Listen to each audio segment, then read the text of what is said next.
Hey everybody. So today's workout is the third workout in the Support Your Local Box fundraiser series.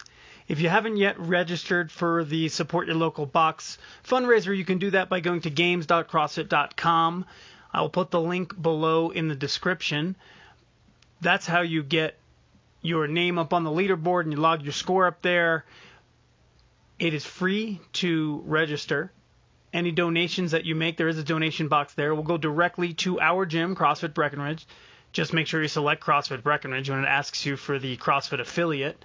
And that is the third and final workout in this series. So you have a week to get this in, and hopefully we get a nice amount of participation. Let's take a look at the workout. This one does involve a little bit of equipment, but of course we can substitute any way that we can figure out a way to do. So we've got the first movement, which is the dumbbell deadlift. The second movement, the ab mat sit up. Third movement is the box step up. And then the fourth movement is the single arm dumbbell thruster. It's 50 reps of each of them. The green, blue, and black are all going to be the same. The only difference is the weight of the dumbbell or the height of the box. So we'll figure that out as we go. Let's take a look at these movements. First, we're going to start with the dumbbell deadlift. So we're using two dumbbells. So the weight that is prescribed there, 50 pounds for the boys, 35 for the ladies in the black, 35 for the boys, 20 for the ladies in the blue or lighter. That's in each hand. So that weight in each hand. So we start with the front heads of the dumbbell touching the floor. They don't both need to be on the floor. Just some part of the dumbbell, the front of it, needs to make contact with the floor, both dumbbells.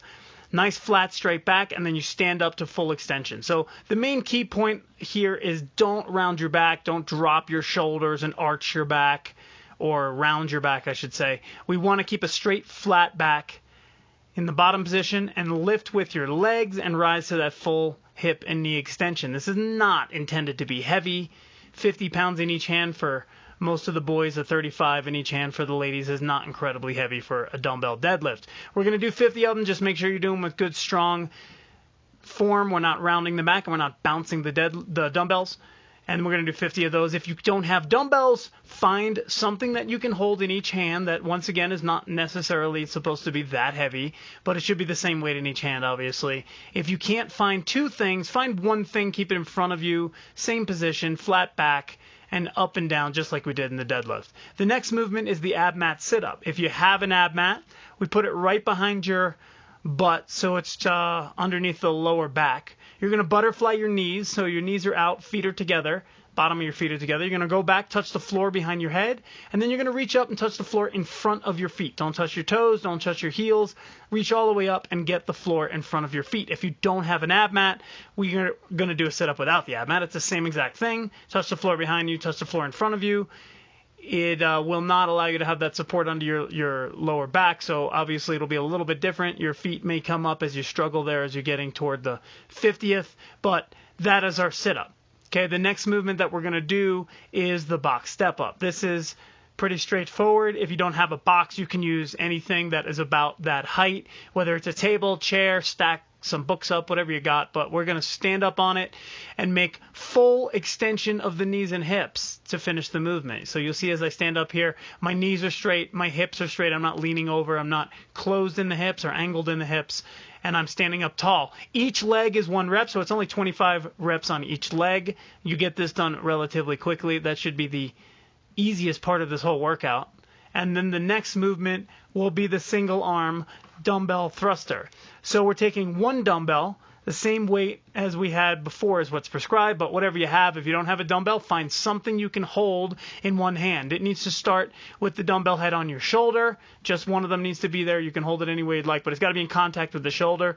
The other hand should not be touching your body. It should be out to the side. Keep your eyes forward, chest up. We're going to go all the way down for a full squat with that dumbbell or whatever object on the shoulder. So your hip crease is going to pass below your kneecap. Full squat. Full depth, no half reps. Make sure you're getting a full squat if you're capable of getting that deep. And then you're going to rise, use the power in your legs to drive the dumbbell or object up over your head. Finish with the dumbbell straight up over your head, elbow locked. Don't let that dumbbell get out to the side, behind you, in front of you. You want it right over the middle of your body. So that's our movement. It's a full squat to press overhead with one arm. And it's 50 of them, so obviously you'd want to switch arms, so maybe 25 on one, 25 on the other, or switch every 5, or whatever you feel like doing, just even it out. And that is our workout. So we're going to do that for time. There's a 20-minute time cap on this, so if you hit the 20-minute mark, you're done. You just put down how many reps you got in the 20-minute time frame. If you finish it, it's whatever time you finished in before that 20 minutes is up. You do need to do it in order, so you have to finish the deadlifts before you move to the sit-ups, before you move to the boxes, and then that before you move to the dumbbell thruster. Do it in order. Remember, go to games.crossfit.com to register for the Support Your Local Box fundraiser. Log your scores on Beyond the Whiteboard. If you have any questions on this, let me know. I will see you tomorrow.